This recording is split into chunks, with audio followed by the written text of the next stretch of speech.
Thanks for tuning in to another episode of Dialogue to Destiny. Our goal is to engage in discussions that lead to personal and systematic change. These conversations can broach subjects that some may find offensive. It is not the intent of Dialogue to Destiny to in any way offend. Our intent is to encourage open dialogue so that collectively we can all move forward. We've been down for way too long, but now they saying we're equal. Then I'm the one that's wrong for trying to wake up all my people. Speaking facts about the system, how the wicked is ruling. But now the lights is on, it's time for us to do the schooling. Tell the whole truth, salute, this knowledge is heaven sent. Politicking in a cipher, breaking bread with my constituents. We melanated and all hated. Let's just keep it real, sharing from the mind every time. That's how we truly feel. Hey everybody, welcome to another episode of Dialogue to Destiny. Today we're going to be talking about the issue of climate change and its impact on the world, and with an emphasis on its impact on the poor and minority communities around the world. And joining us in this conversation is going to be my son Wesley. Wesley has a degree in environmental science, policy, and management. He attended the University of Minnesota after spending 1 year down at HBCU, Alabama A&M in Huntsville, Alabama. So we're going to bring Wesley on to kind of let everybody know what it is that he wants to discuss today and why he chose to become a scientist for a profession. Well, thank you, Dad, for the introduction bio. And Steve as well. Right on. So, first and foremost, I chose environmental science. Actually, I started at Alabama. Like my dad mentioned, I was a civil engineer major, but I knew beforehand that even with civil engineer, I wanted to move towards more environmental engineer because I had these visions and stuff of building like land bridges for migratory animals and really into sustainable development. So the engineering thing, I just really wasn't, I don't know if I really wasn't feeling it, but I didn't really like math too much. So I came back to the University of Minnesota and majored in environmental science because that was pretty much the only major that was like directed into my interest. And with that, it was just, I guess, looking to the scientific aspect more. And like a lot of laboratory work and just policy work. So we did work in the city sector and different things like that, just to better the community and stuff locally. But so I'm gonna talk mainly about like global warming and versus climate change, because I know there's a lot of skeptics on global warming, saying that it's a myth and that the Earth has always been going through fluctuations and changing, and that even carbon dioxide emissions are good and healthy for the planet, and that this warming thing is just a natural phenomenon. And then we're also going to talk more about the negative impacts, or just the impacts in general of climate change that we have that is on you and on the community. Because a lot of people, they feel like, well, it doesn't affect me. That's something only polar bears deal with. I'm not living in the North Pole, but it affects everybody. And then we're going to talk about carbon footprints and the civics, like the governmental aspect, including like the Paris Climate Agreement. And is bringing jobs, keeping jobs, I guess, in America. I'll just use America, like coal mining, fracking and stuff. Is that good, or should we move towards more of like, more climate friendly jobs and sustainable development? And then we'll talk just dialogue around that and environmental health and inner city communities. So let's get to it. All right. So I guess we can touch based on the climate change and global warming. So I know a lot of people. They say like, man, global warming. I mean, we had the ice age. It's been changing up and down for millennia, and since the Earth began, the Earth's been warming and things like that. And I can say, which is true, the Earth does go through different phases. It's natural, the ice age period and stuff like that, because the Earth knows what it needs to do to heal and things like that, and to also replenish and stuff. And even with natural disasters like volcanoes, eruptions and stuff, that's not bad. That's a natural occurrence and things. But the thing about it is that global warming is the reason it's an issue now is because human factors have pretty much like impacted, like accelerated what's already been occurring. And so I'll touch base. So the difference between climate change and global warming is that global warming, that's just a general increase in global temperatures, while climate change is increasing like different factors of the temperature, like precipitation, weather, different things like that. And we can see a trend that's been increasing in both those aspects since the 1870s. Now, what's been going on since the late 1870s? That's the Industrial Revolution. We had the Ford Motor Company starting up. We had a lot of railroad implementation, logging, and all that type of stuff. So it's just natural with all those environmental changes and impacts. There's going to be some type of environmental temperature changes, fluctuations. I mean, that's just it's just common sense. And then it really spiked in the 1940s, 50s. What was around that time? The World War II, the baby boomers started to come apart, and then America really started to like prosper, produce mechanically and different things like that. We were entering into a new like technological age, and since the 70s and 80s, it's been just slowly increasing, like in that like hyperbole state. But the thing about it is that a lot of people say, well, it's not going up like 20 or 30 degrees, but it's like even just a small difference, like 0.1 Celsius or whatever, or like a half a degree Fahrenheit or whatever like that, that can cause significant changes, seasonal and temperature wise as well. So, I mean, you guys have any? So what I heard, what you say about the industrial age of the 19th century, and then you mentioned the railroads and the logging, and the three of them, how they go together. I never thought of that before, that the trees that they're cutting down help cleanse and produce oxygen in the air, but you're cutting them down.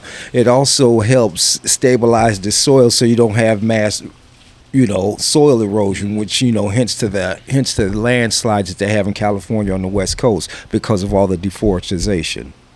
All right. And for people not, for people that think it's a hoax or a myth, it's just unbelievable. Look how much carbon in the last 200 years that we've produced. In the last 200 years, it's probably exceeded the last 2 million years prior to that, before that. What we've done in the last 200 years. I have a car. My wife has a car. The kids each have a car, man. That is a lot of pollutants. Yeah. A lot of pollutants. And then there was clarity that you added to the difference between global warming and climate change. I'm looking at the two. They go hand in hand, but I'm looking at them as, let's say Siamese twins that are really connected at the hip, conjoined twins that are connected at the hip, but they're two different individuals is what I'm hearing. Where the climate change, I can see, comes to this influx of hurricanes and monsoons and things that we have around here, where the global warming is the emissions that change the temperature that causes, am I following you right? That causes the climate change. So go ahead. Hence this spike of cold weather going down into, ridiculously cold weather going down into Texas and into the south. Yeah, that shows you right there. Right, Yeah. you know what I'm saying? So it's snowing in Saudi Arabia. It's that's climate change. Yeah. That's climate change. And that's why I tell people that don't believe. It's like, dude, just like go. If you go to a little state park or you go to like you walk around like a little nature trail or something, just take notes. Like each year, if you go there frequently, just each year, like measure the water level or something like that, and just notice the difference in the community. I mean, I remember when I was growing up, I haven't been around that long, but it's like, dude, when I was little, it's like this winter seasons here in Minnesota was consistent from that I observed. It was like, okay, like I know around like Thanksgiving or something, the first snowfall is gonna hit. It's gonna last to probably like early mid-March at the latest, like early April. But now it's like that one year snowed to like May. I'm like, how is it snowing in May? And then it's like April, and it's like, dude, spring. We don't even have a spring season anymore. It's like 3 weeks.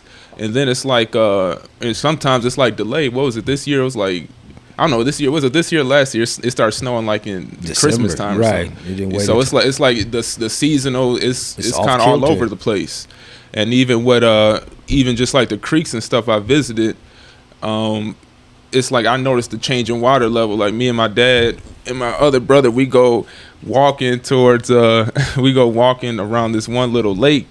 And I noticed the first times we started walking around, there's like this little creek, and it usually be full. But now it's like it's dry, or there's just like a little sheet of water. And I'm like this. So you just notice in your community. And but I do think the only thing I probably agree with people that say, well, it's a hoax and stuff, is that I do feel like a lot of times it's like romanticized and exaggerated. Even with like deforestation, because you got people from like back in like the 70s and 80s, they be on interviews stuff, be like, oh yeah, see, if we're by 2000 or 2005, if we keep up the trend, we're gonna lose all our rainforest in the Amazon, or we're losing millions and millions of acres a year of this, or if we don't turn things around by 2010 or 2015, the whole world would be completely changed because global warming will be this high. And it's like, dude, listening to that, we have no rainforest by now, or the world would just be in doom because of the trend some of these scientists or some people are saying. So I can kind of see that aspect. There's also an aspect of like a doom and gloom, and like people looking at it like kind of making it seem like it's like the pressure's so tight and stuff. But there is pressure, but I think this, in some cases, is exaggerated. Well, when you hear scientists throw out predictions like that, though, what they're throwing out is predictions that say, hey, if humans don't change their behavior, mm-hmm. This is where things might go. I mean, you can look at like this last decade from 2010 to 2020 was the hottest decade on record. 2019. I think and the last 5 years were the hottest 5 years on record. So when you factor that kind of stuff in, I mean, it, like you said before, 1 degree, a half degree, 2 degrees is almost catastrophic. A lot of people feel like they, this doesn't, like you said, it doesn't affect them, or they don't really seem to care about it. But there's not one human being on this planet that's not affected by climate change, whether they believe it or not. I mean, you get cities like Miami and like Los Angeles and all these places that become underwater, that condenses the whole population of the United States. Mm-hmm. So all of a sudden, everybody's squeezing in, So a lot of these people that think that they live in rural areas today, things may not stay rural for them. Yep, the populace will grow. Like even with something like bees.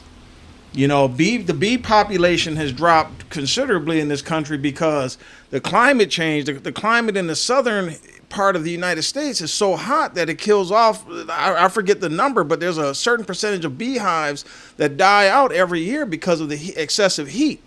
And then in the north, if it's too cold, the bees just pretty much go dormant. And bees are responsible for pollinating and helping to make it possible for 35% of the crops in this country to grow. So if we don't have bees, we don't have things like almonds. We don't have a lot of the things that we just take for granted today. So whether you believe it or not, climate change affects everybody on this planet. And that goes into just the negative impact side that we're to talk about too. Just not with honeybees, because the honeybees, that impacts a whole little food industry, and no more honey bunches of oats and stuff no more. So, but not just looking at that, but we got coral bleaching. You see what the coral reefs do for the ocean system. That's destroyed. You lose all that biodiversity, which affects the sharks, the whales, the plantation, and all that. And so no more Finding Nemo.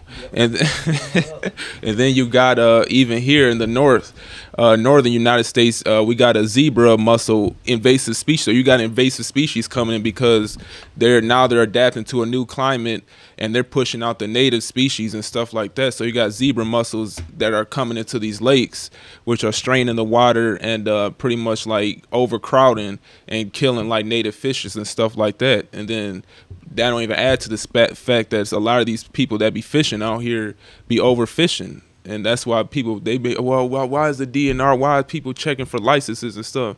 Because they try to make sure you ain't, hurting the system, the lake system. But you got that, and you got even plants, invasive species as well. We have European buckthorn here, and they grow. You guys might see them. They're even in the local cities and stuff too. They had like spikes on them, so they pretty much create like a fence, and they like chain and lock together, and they like pretty much suffocate the forest and anything that's trying to grow up, like trees and plants. They can't even grow because you got this species that just came in, which are brought from Europe, but also invasive because of climate change. It affects the native plants as well. So that's one aspect of it. I see that invasive species and plant life thing going around, and a lot of it was done intentionally, just like the Asian carps that they have here, the jumping carps. They brought those fishes in here to stimulate the game fishing, not necessarily for eating, just so you can have fun. And now they're taking over. People are getting hurt from these jumping carts and stuff, and getting knocked out of boats and stuff, man. I mean, then that goes to people that wanted the exotic pets that they couldn't take care of. Now you have all these pythons and boas and stuff that are going through Florida, messing things up. The nutria, the little animal or rodent that they're starting to eat down in Louisiana, the one that's undermining the levees and stuff. You know, with that being said, man, it's we have to be very conscious of the ecosystem or environment that we are in, and then the continent or location that we're in. You know, with that being said, there were some other things that you had mentioned about the mining. Oh, yeah. The fracking, the drilling, the energy stealing folks that are out there, man. And it's all about employment. See, I don't see these areas that were mentioned that it seems like big politics and big money want to hang on to, the mining, the fracking, and those things that have been previously mentioned. They hold on to those, but I don't see those jobs growing. I see those jobs being specialized in money going towards the top and not trickling down, to use the metaphor. And I'm just really hoping, from what I've heard and what I voted for as far as Biden and the renewable energy, that it creates the jobs that I think that it will. Now, if we're going to shore up these buildings, I think this plays its part in the global warming and creating the jobs. The renewable, sustainable energy that you're speaking of, whether it's water, solar, let's say plug electricity. And when I say plug electricity, I'm talking battery power. So I use a little to get I use a little electricity to get a lot of battery power, okay? Yeah. But with that, the wind and stuff, the wind, the water, the solar, and pluggable power. That's it. I mean, I see these as we get these things off the ground and get them in motion and bring them from paper to vision, I see job creation there where I'm not seeing it in these other places that want this harvested energy, if I may use, just to draw a difference between the two. I see the industry becoming more fine-line, streamlined, and that fewer getting paid. But we are paying more for these things. How do we flip that switch to the sustainable renewable? Well, I think the Paris climate that Biden is doing I think that's one step internationally for the government, and also I guess educating and informing the community, maybe having seminars and having different experts come out and different planning. Like we got that I mentioned before, it's called the Upper Harbor Terminal, but different cities and stuff have it, and it's just like committee figuring out how they can use the land and land management and stuff like that. And so creating sustainable development that way based off of what like smart cities, and then even with your homeowners getting smart thermostats, try to invest in solar panels for you. And solar panels are really good. I mean, that's just works just like a phone. You charge it up when you're not using it, and then once you use it, it might go down like 80%, 85% during the day, and then you just charge it up at night and stuff. So homeowners informing and educating yourself on solar panels, smart thermostats, even they got smart windows now. I mean, you can change your whole house to a smart house. I've heard of some people that get into this solar energy and the wind power Yeah. that they're able to sell energy back Yeah. to the power plants and stuff. If, let's just say, we had a creative ideal or a collective here in our community that could put together an area that's unused, or let's say a part of town that it's an eyesore, let's say where we got a lot of grain elevators or metal recycling plants or something like that.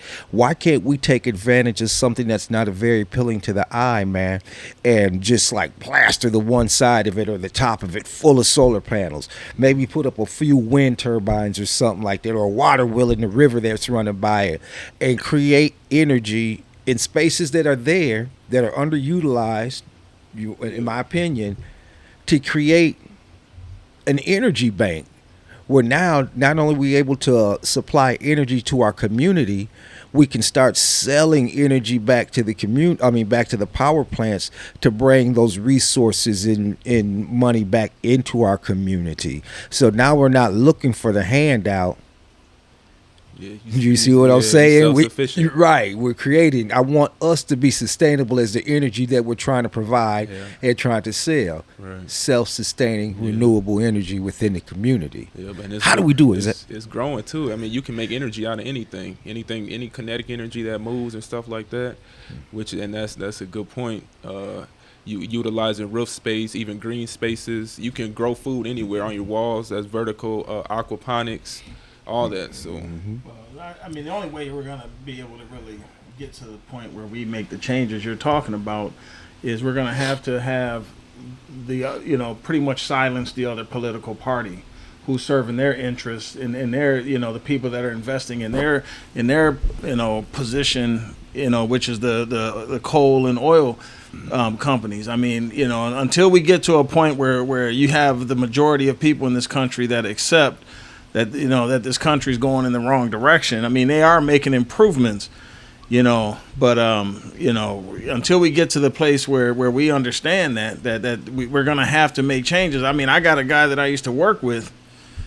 He just sent me a message the other day mocking climate change because it was cold here and down in Texas.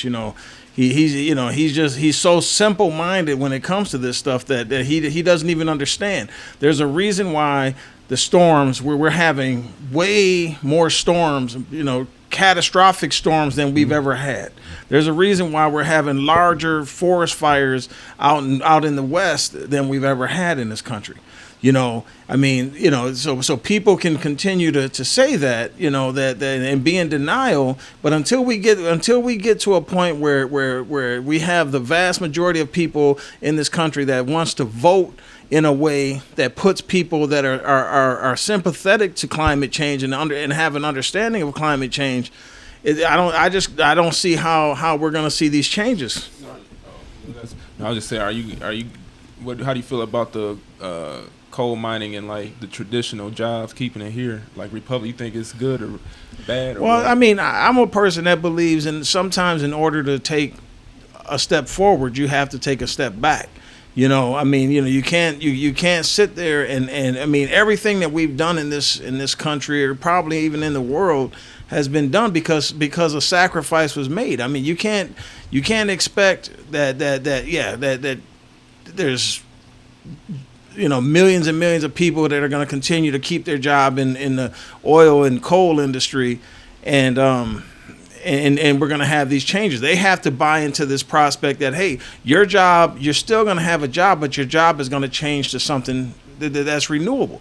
I mean, we have something like the sun and wind that's provided consistently, naturally, that we don't have to sit there and stick a straw into the earth's crust and continue to pull oil out of the earth's crust or go into these coal mines and do that dirty work. We have to look at and actually get people to buy into this thing. But like I said, when you have politicians in Washington that will do everything they can to not let the oil and coal industries go, it's going to be hard to make these changes. I agree with you to a certain extent. That you do sometimes have to take a step back in order to take a few forward. But we've known for decades, generations now, what mining does as far as health, as far as the black lung.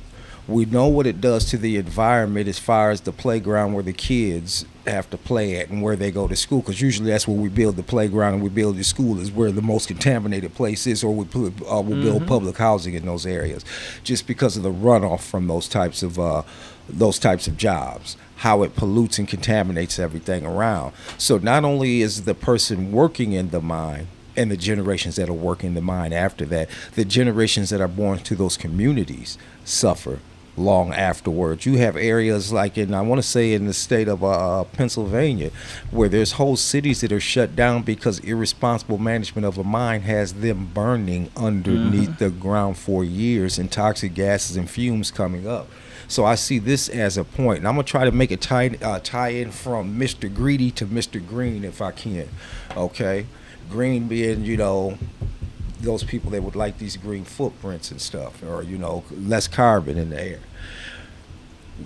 When we have that mining scenario or situation that I just tried to lay out or roll out, it affects everything around there. With that, it becomes harder to grow and farm in these areas. Every time I pick up a package now, it's organic or non-GMO. We are putting ourselves in and to add a layer in there, what you said, to try to really bring it home. The earth is shrinking, or our land space is shrinking, and people will start living on top of one another, which doesn't leave much room for growing stuff. With that being said, if you want non-GMO food, it's starting to become impossible, because the plant will have to be genetically modified in order to grow in low nutrient soil. Very hot, dry climates, or places that are getting a lack of moisture, a lack of precipitation every year. The plant, in order to feed us, is going to have to be genetically modified in order to exist, or it'll go the way of many other plants that we used to have, different strands of corn and whatnot, different strands of wheat, barley, millet. That is going to change. You'll be forced to eat the genetically modified food. When you have the plant-based meats, that there changes as well, because the plant is genetically modified to make the mock meat. So somewhere along the line, these two, Mr. Greedy and Mr. Green, are going to have to sit down and have a healthy dialogue and a less competitive dialogue about who is right, but what will we do to make things right. It's not us that exist in this plane at this time now, and probably not 20 or 30 years from now, but we certainly have to start thinking about everybody 50, 60, 70 years from now. We have to. Otherwise, we let the problem that we couldn't get our hands around grow to a point where nobody can get his hands around it. And we are at the prime time, with the right information, with the right education, to do the hard things now, to make the change, to leave a different footprint than what we are doing at this point in time. What was the first thing that the governor of Texas said right after their energy system failed? The first thing he did is he attacked these renewable energy sources. All those windmills froze. And he knew that 90% of their energy that they use in Texas oil. Is oil and coal or whatever, right? He knew that, but see, that message went around. So all of a sudden, I had these conservatives coming at me, spouting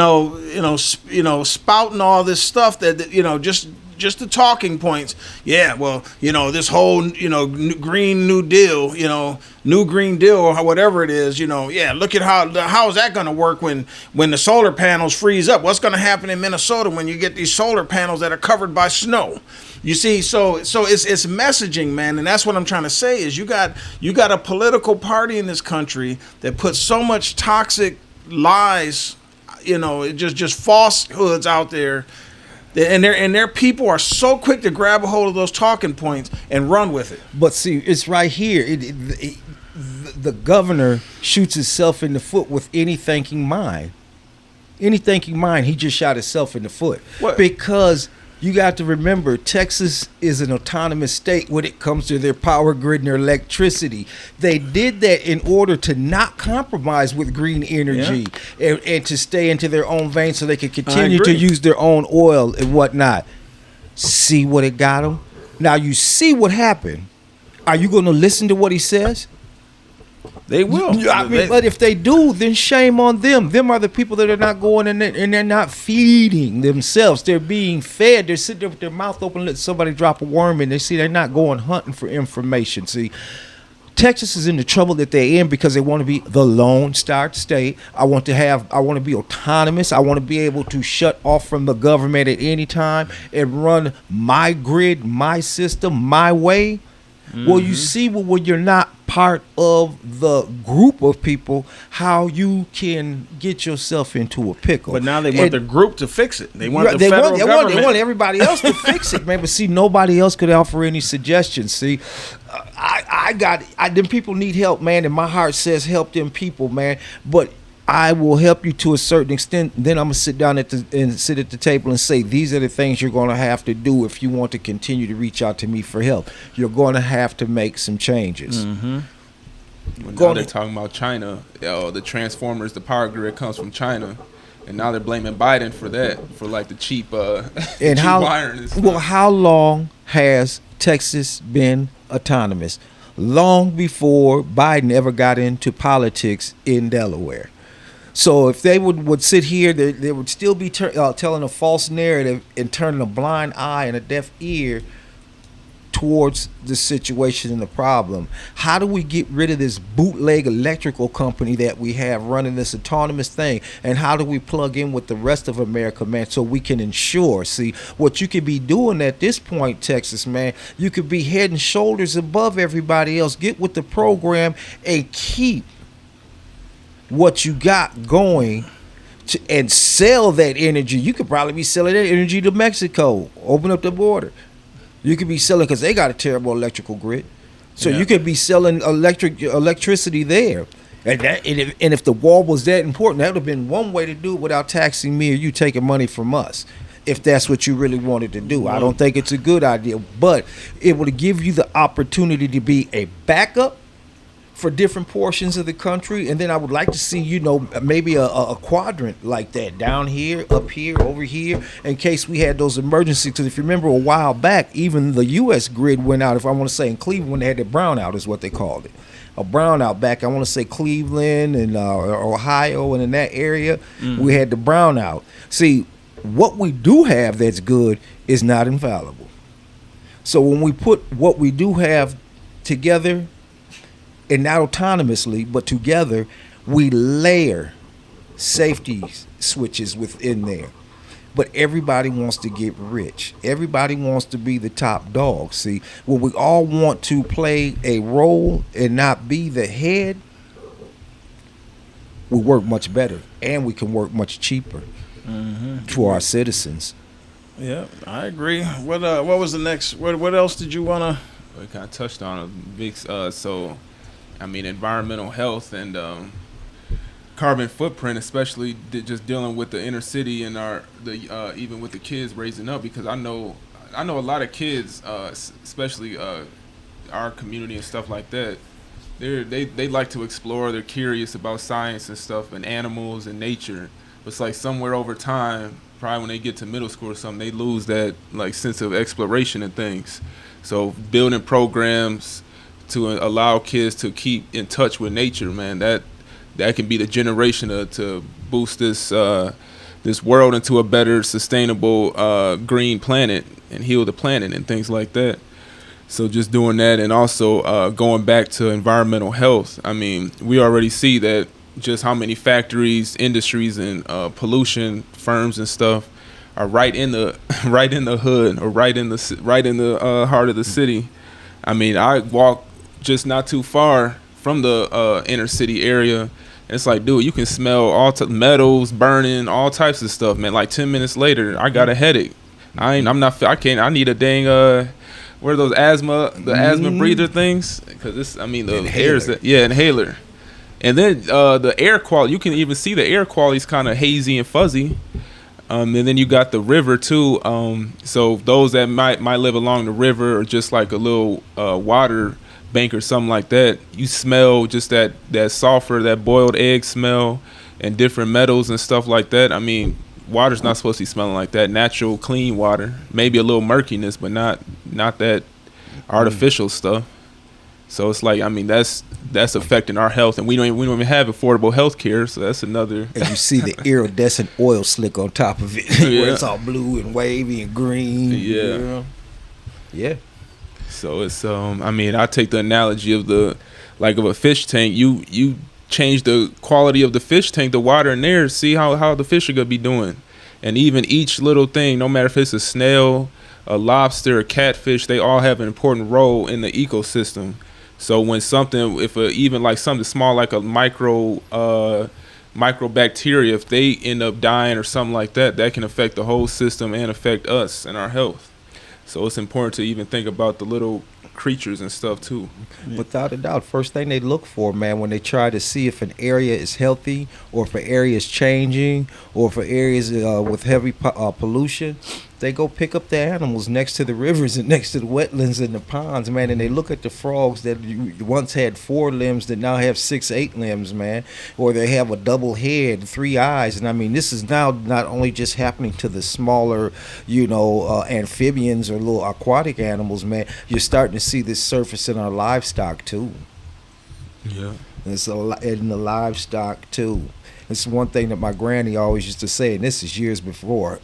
My problem was never her problem. I like to buy my food whole. I want to make sure the animal I'm eating from is healthy.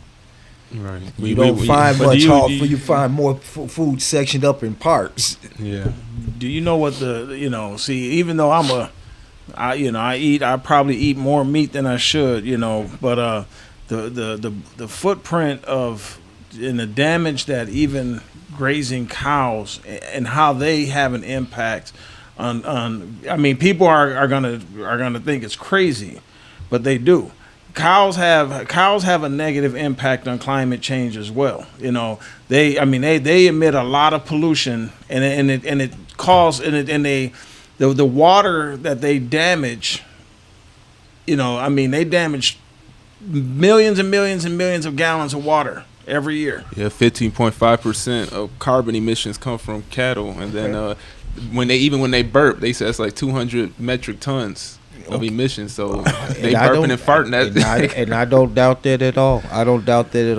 But see, the problem is, man, we have way too many farm animals here, man, because we're over excessively eating meat, man, which we're throwing 40. I believe the average American throws 40% away of his food dollars. They throw that right back in the trash. So we're overproducing by at the very least that much. And then within that 60% that we're not wasting, there's some overconsumption going on. With that being said, man, farming.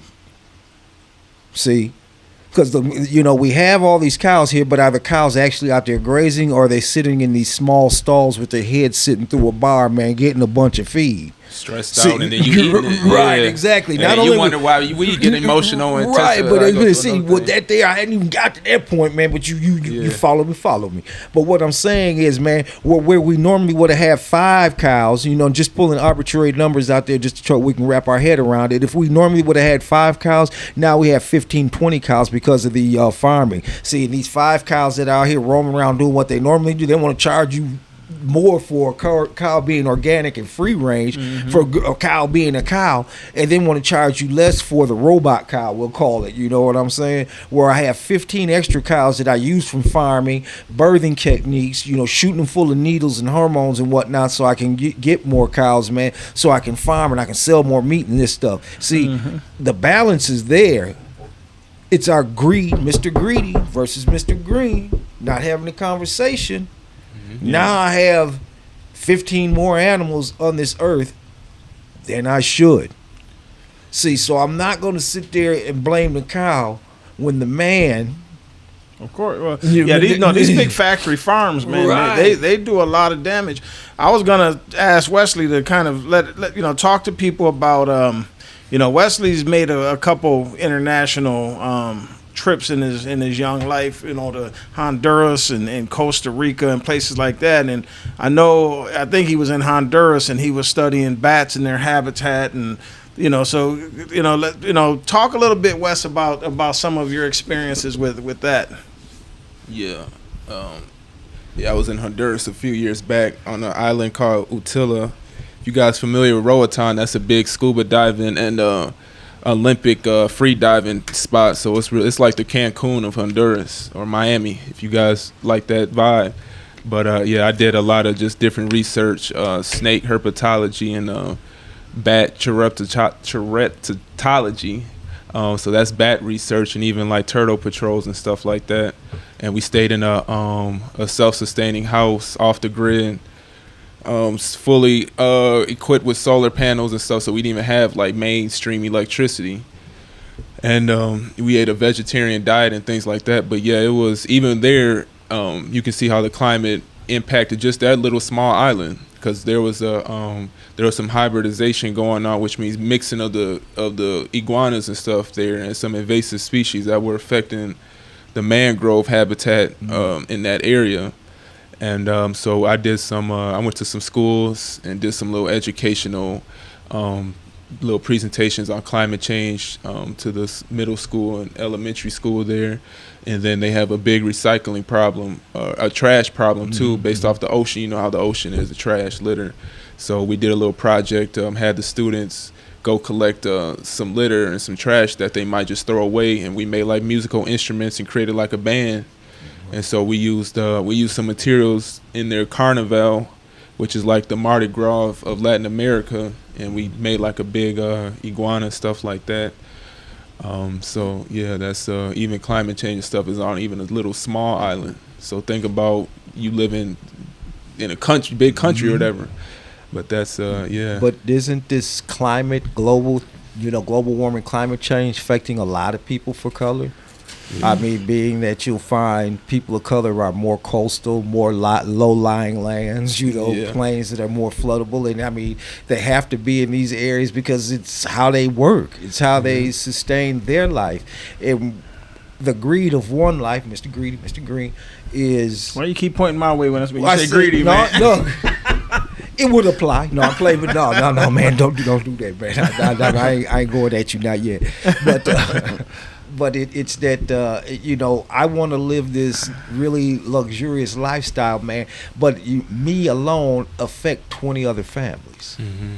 My waste takes away from 20 other families. Yeah. My excess takes away from 20 other families, man. When is the big guy gonna look low at the little guy, man? With empathy in his heart. That's crazy too. What is that possible? That's crazy too, because even on that little teeny island, guess who was running the electricity monopoly thing? Somebody from Dutch, not the Deutsche Bank, but just the Dutch Shell. Dutch Shell. Probably. Yeah, it was just some Dutch guy, some guy that's not even native from there running. And then as soon as he gets mad at the locals, the natives. Flips a switch. Yeah, flips a switch, and the host. I mean, that happened a lot of times. Like we'd be out of electricity, the town be out of electricity for like 3 days or like a few days or something because the guy's mad. He wants to punish grown folk. Yeah, I'm like, you ain't even from there. So you got the nerve to be trying to control something? Well, I mean, you think about it. If things continue on the trajectory that it's on, and we continue to warm up the earth, and all these flooding of these coastal cities and stuff happen, I mean. That's what bothers me or cracks me up about people that don't think that this stuff impacts them, because the rich are the ones contributing the most to this emissions, the emissions that we're dealing with, whether it's the big factories or digging for oil or whatever, fracking or whatever.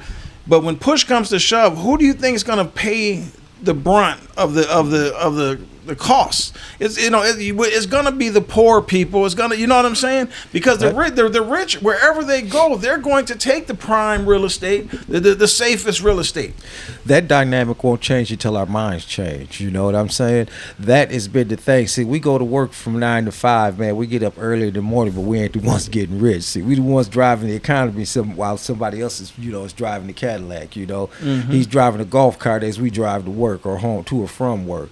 We cash a paycheck, man, as his portfolio gets fat. Mm-hmm. See, that dynamic hasn't changed, man. The world rests on our shoulders, and once we realize that, and we start channeling and demanding and having, sitting at that table where our money and our thoughts and our ideals drive that money back into our community and not just into his pocket, into his family's education, to his family's vacations, homes, multiple homes, higher education. See, I'm trying to eat and he's trying to buy another home.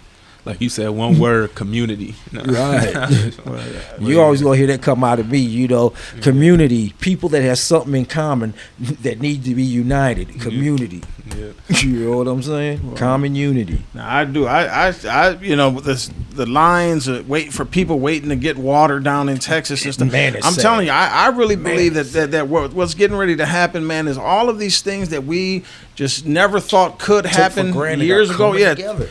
They're going to start happening more and more often, and so many people have this mindset that they look at these little things as just a little small setback, a little small temporary happens that something just happens. It's starting to happen too much, but it's starting to happen too frequently. And what happens when it's not just Texas, but it's 20 states that are dealing with something like this. The whole Southeast, all the way up to the Mid-Atlantic states, they're all dealing with some storm that came through that caused this. I mean, eventually, if we continue to do the things that we're doing, we're going to push this system to a breaking point where we won't be able to bring it back. I agree. I agree. You couldn't, I put it like this. Thanks for saying what I was trying to say much better, because that's exactly what I'm saying. We're going to have a problem that we're able. It's a big problem that we're able to put our hands on right around it now and do something about it. Well, 20, 30 years from now, man, it's going to be difficult. It's going to be, the beast will be unleashed then. We got 50 million people in this country that probably still think Donald Trump won the election, man. I mean, Well, like I said, we wrap our mind around it. See, that's that mind thing I was talking about, man. The mind is messed up for a variety of reasons. Alcohol, drugs, women. They're trying to attain money. Trump, Donald J. Trump, you know what I'm saying? The mind is messed up for multiple reasons.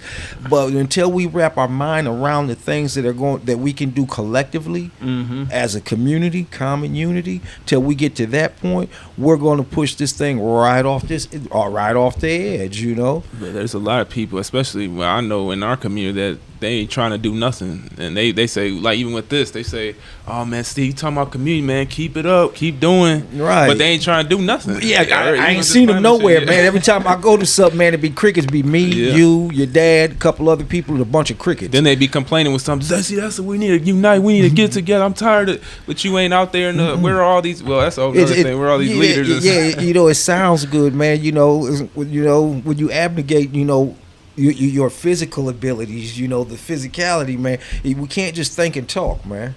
Yeah. If we ain't moving our feet and doing those things. See, it's wintertime. We have COVID. During this time, I would be in the streets doing something. I would be over there unlocking the door over there on 36, man. So, come on in, let's sit down. I'd be cooking and we'd be breaking bread. I'd be over here somewhere. I'd be somewhere volunteering, giving something away. I'd be packing food somewhere. See, those are the type of things that I want to do. And I like those things, but even those things that I mentioned need to be channeled back in. See, I'm packing food and stuff that's going to another country. I got people that right here hungry. Yeah. I'm looking at hungry faces and hearing the stomach growling right here. So I got to figure out, that's good work, Steve, but I got to find out how I can bring it closer to home. I got to reel it in some. Great thing to be doing, but make it more impactful to the community that you say you want to change. Yeah. So how do you think you can reduce your carbon footprint or bring things back to the community, like what Steve was saying? Well, see, I don't know what I really don't know what it is that I personally could do. You know what I'm saying? I mean, yeah, I can sit here and say, hey, maybe I can get a non-gas powered lawnmower, or I can drive a smaller vehicle, or I can do that and do that, this. But I don't know. I really don't know. And I would like for you to give me some suggestions on things that I can do, from here. I don't know if because I've heard people say, hey, turn down the temperature on your water heater, do little things like that, don't use lights, use more energy efficient light bulbs in your house, and, don't turn lights on unless you're in the room, or, so, there's little things that I think we all know, but for me personally, because, I don't know that I do a lot to contribute, but I guess that if we all do our little part, it probably would make things a little better. I'm sure that my the stuff that I just throw away in the trash all the time, just utilizing less trash. When I'm somewhere, be conscious of the even the products that I buy. How are they? Are they in metal cans? Maybe they need to start putting food in more biodegradable products instead of putting them in metal cans. So there. Of course, there's things, but I don't know what it is that I personally can do. Things that I've done. Told you, getting work done on the kitchen. Found that there's a kitchen light that I can buy for $20, man, that I can hardwire into my thing. That's an LED light, man, that uses far much less energy, and I don't have to buy light bulbs anymore. And the fixture is, I think, good for 10 years or more, and I'll never have to buy another light bulb. That'll bring my bill down, and I won't be contributing to light bulb waste. You know what I mean? The production of that. Yeah. My food, see, that's the one thing y'all know I love to cook, man, and I don't cook a little either, man. I cook. So what I do now is I haven't stopped doing that, but I do that differently. I'm eating smaller portions now, so I still make the same big meal, but I have a portion smaller. I make sure that I get that frozen, that I have it, All that grilling you do. You putting all kinds of emissions up in there with them charcoals, man. Yeah, well, that's why when I got it going, so man. You can invent like green charcoals or something. I don't know. I don't know. I ain't like, I'm pretty cold on the grill, and I ain't looking to change nothing in that arena. Because my grilling's on point. I'll bring y'all some next time. But but I do that differently. If I do spark that grill up, I use far less charcoal. I've already told you how I grill. I use far less charcoal than I normally do. I'll cook more things when I'm on the grill, but then I make sure that I portion them out. I have them dated and frozen and lined up, so I don't have to do that again. And then I'm gonna give some of that away. I'm gonna bring you some, or I'm gonna bring somebody some as well. So that's a time that I'm taking moments that I'll be turning the oven on, grilling, broiling, baking, or whatever. I reduce the amount of times that I'll be doing that by cooking for real one day, but making multiple meals, and then those meals can also be repurposed into other ones. And then I make sure I give some of those away. That's a day that somebody else doesn't have to cook. I do have an electric lawnmower, Oh, do you? How's that working? I have an electric snowblower. Oh. I have a gas lawnmower because my yard is so huge, man, in the back. You got one of those those. No, that's next, man. I'm now hurdling. I'm getting closer to 60 now. I feel comfortable enough that I've earned the ability to ride while I ride my lawnmower. See, I've been pushing it. Well, my son's been pushing it, man, for a while now. But I will. I want to invest in one, but I would like to get one that I can charge up and ride around. So those are the things. And the type of car I drive is a car. It's not a hybrid yet, but I got a car that's not. We can consider the gas guzzler intentionally. What suggestions do you have for people, Wes, to Well, you guys are already doing it. You guys be surprised how much you're reducing your footprint by doing just doing that. It takes an individual. You ain't got to literally switch your whole life and be living in a cave or nothing. But just it's the small things, even just like watching what you consume, like going out shopping and stuff, watching what you consume. If you live close, you just want to go to the store, man, be like, hey, I'm gonna take the bike today. That's exercise, breathing in the air, just little things like that. I know for me, it's a little crazy, but Like when I'm brushing my teeth, in between like brushing and stuff, I just turn off the water. But it wasn't even foolproof. I don't know why I do it. I just do it. But I do just save water and stuff like that. It's smart. And even I'd probably say the biggest thing is like just food waste. It ain't even so much what you cooking and prepping. It's just the food waste. I mean, I worked in a cafeteria hospital. It's like, man, we're throwing away 50 pounds a day. It's like, I mean, where's at least save this and give it to the community or whatever, take it home. But any fast food restaurant, if they don't sell that food at the end of the night, as opposed to just giving it away, and I can kind of understand you don't want, people lined up, man, that might not have the right look or feel for your neighborhood, and I hate to say that because everybody should be loved, you know what I mean? But certain things make people feel a certain type of way, and if you got a bunch of people coming into your neighborhood looking for free food at the end of the night, I can see where that can cause a problem. But man, it pains me to see these places just throw it away and then lock the garbage so you can't get it. They'll tell you. And then, I was at a rest stop in KFC. They were closing. I mean, they made fresh chicken like the three racks, and it's like they're like, oh, we're about to throw this away. I'm like, y'all about to throw this is like a whole day's worth of chicken and stuff. You guys throwing it away, and they do that every day. It's like, man, but yeah. So that's one thing, and even just joining a little green club. They got a lot of little things around communities and stuff, planting trees and gardens in the little parks and all that, so different things like that. I forgot, my wife added a component. She added it this week or last week. Imperfect food. Oh yeah, what's that? Imperfect food. Food that's not good enough to go on the shelf. Right, so it doesn't look discarding. good. Instead of your carrot being straight, your carrot's crooked like that. It got a lump in it or something like that. So we're going to try that. We're going to try out a few boxes of that as well. And it's a lot of produce, but we know how to can. We know how to repurpose that stuff. We know how to chop up and cook. Between my wife and I, we can cover a majority of that stuff. So we're going to start. And plus, she has a friend that's just like the canning queen.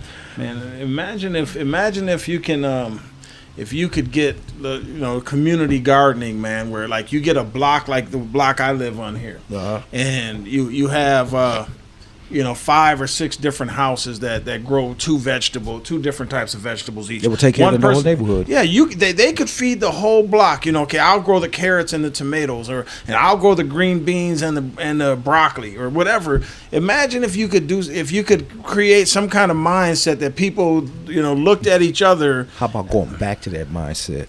Well, I'm sure that it was that way, but it's like for me, I find it so easy to just go to Cub Foods or go to whatever grocery store in whatever city you live in, and just pick stuff out.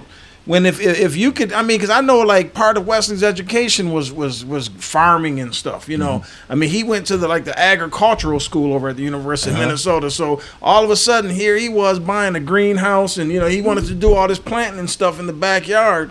And for me, I mean, I see value in that now. Where maybe 10 years ago, I probably didn't. But I mean, with the way the world is today, if it would be nice to see, communities come together and say, hey, we can feed our own community, by growing our own stuff. Nobody has, you talk about GMO, these are all organic products that people are growing for themselves.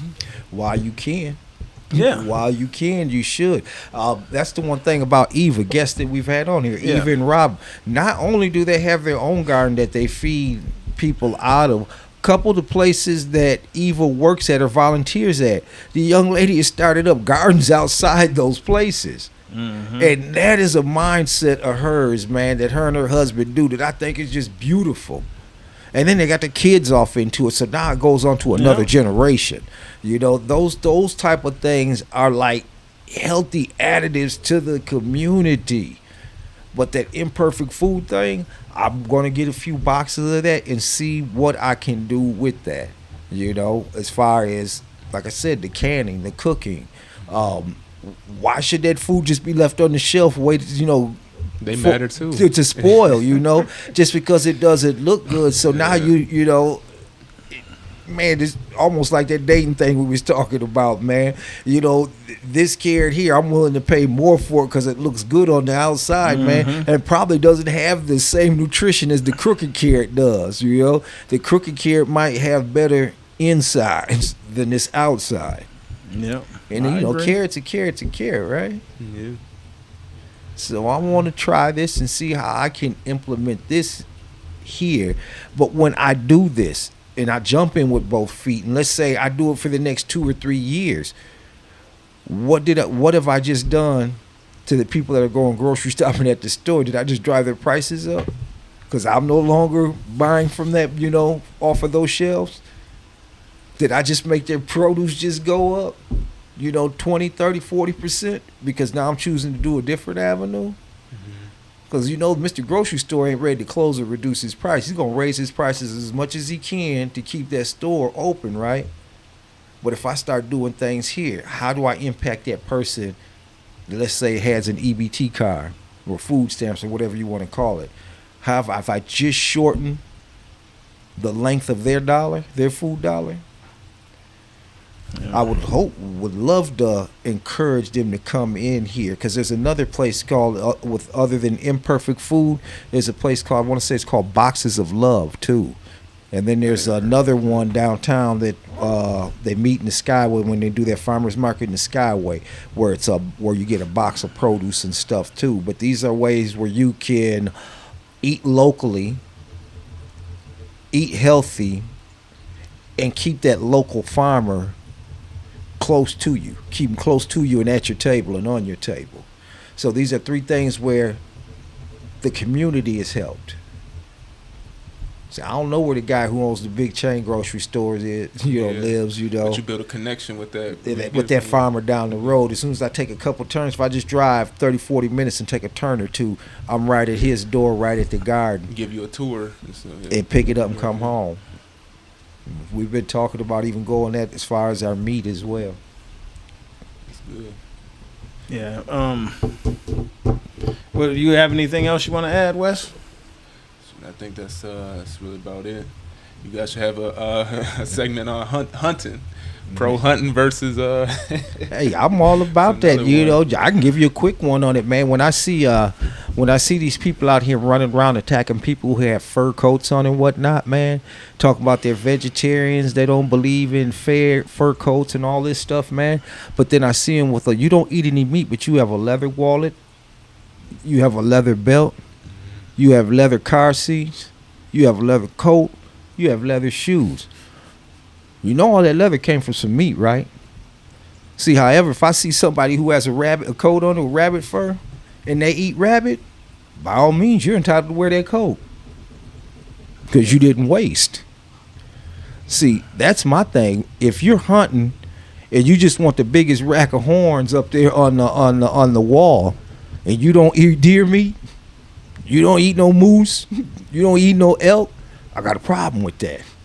Well, I got a problem with hunting, regardless. So but what I just wanted to say one more thing. I just wanted to, like, when we were growing up, do you remember, like, how long could you stand out in front of your house in the evening time and not get bit by a million mosquitoes? I'm just wondering, have you noticed the serious reduction in mosquito? I don't get bit by mosquitoes in the city anymore.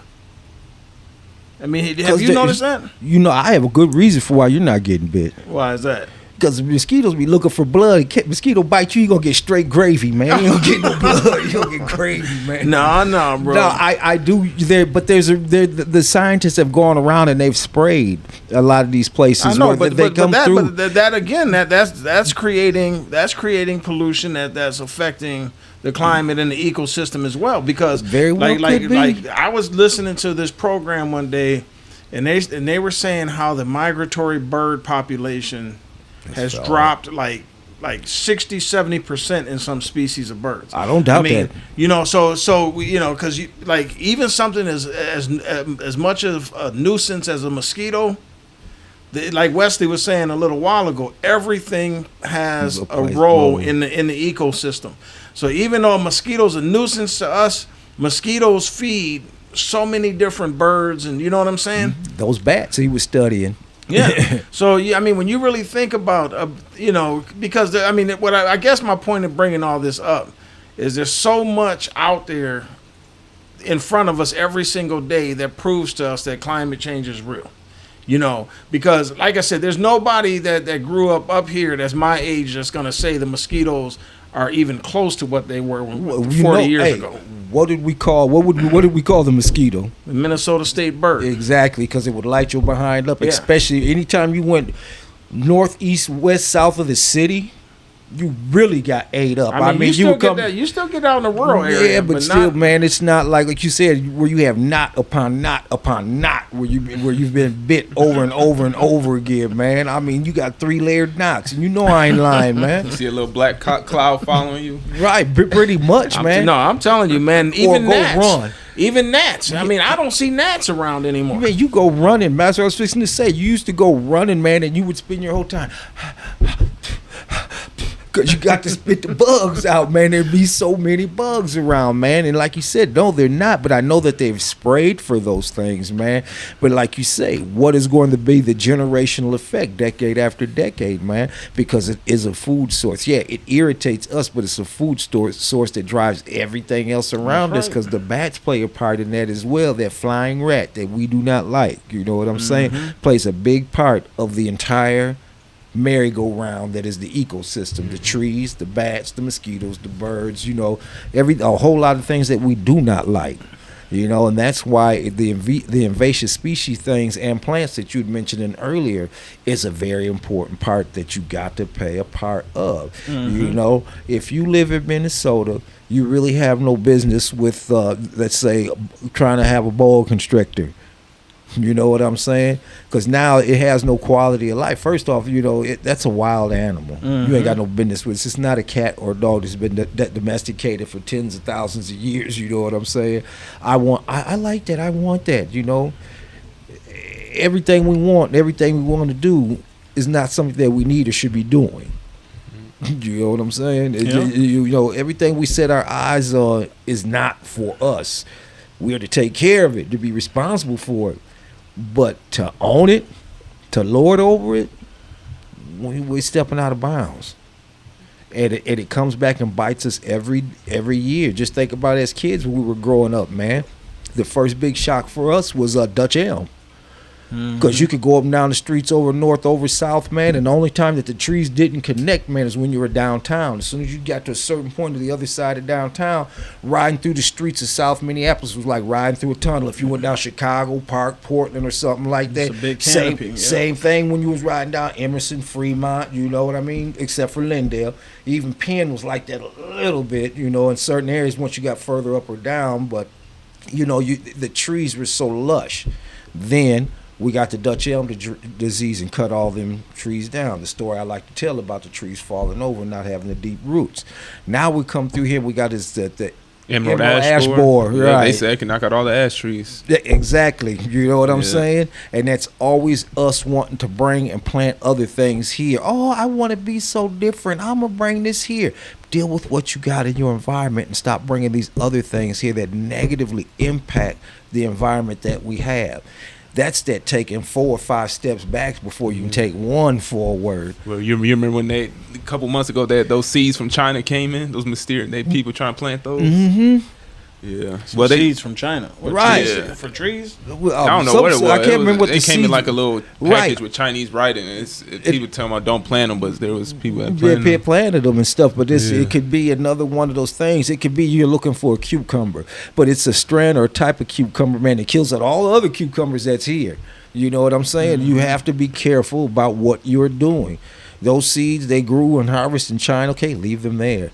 If you could have a way to control that as far as going to a restaurant too, if you want to enjoy that type of fare, fine. But don't start planting this on the ground in the earth in this area here, man, that impacts not only you, your neighbors, the community. You know, I have a problem with that. If you want to have your own greenhouse or grow it in your house, fine. But when you start planting it out here where the wind can blow and blow seeds 3, 4, 5 blocks away, I have a problem with that, because now you're making decisions that you're well worth to make. But when they start to impact me, when the crap that falls on your shoes you're wiping on my carpet, I still have a problem with that. Well within your right to make it, but do it responsibly and maturely. That what you do, You're doing it. And I don't have to do it myself or accept it. I don't have to feel like it's being crammed down my throat. And that's my thought. Whatever you're doing, drinking, smoking, whatever you choose to do, fine, do it. Close your door, do what you want to do. Don't let it impact the kids of the neighborhood, and don't let it impact me. Wipe your dirty shoes on your carpet, not mine. Yep. So is that it? You guys have anything else? Do I have something else? You know who you talking to. I can rub my mouth all day. You're right about that. I'm done. I time out. Yeah, I think I'm probably done. All right. Well, I think that will conclude another episode of Dialogue to Destiny.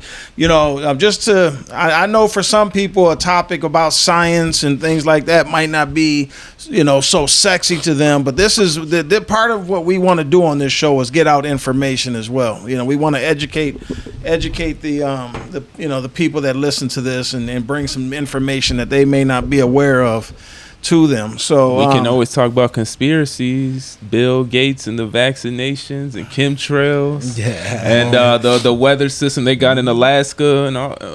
We can talk about that too, but just to let you guys know that's kind of what our objective here is at Dialogue to Destiny.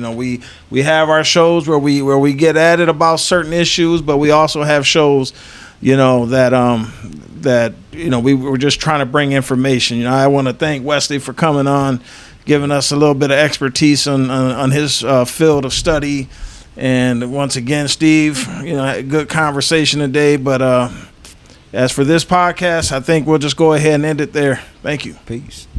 So, like and subscribe. Yeah, I was gonna say like to subscribe, throw us some topic matters, whatever you. See, instead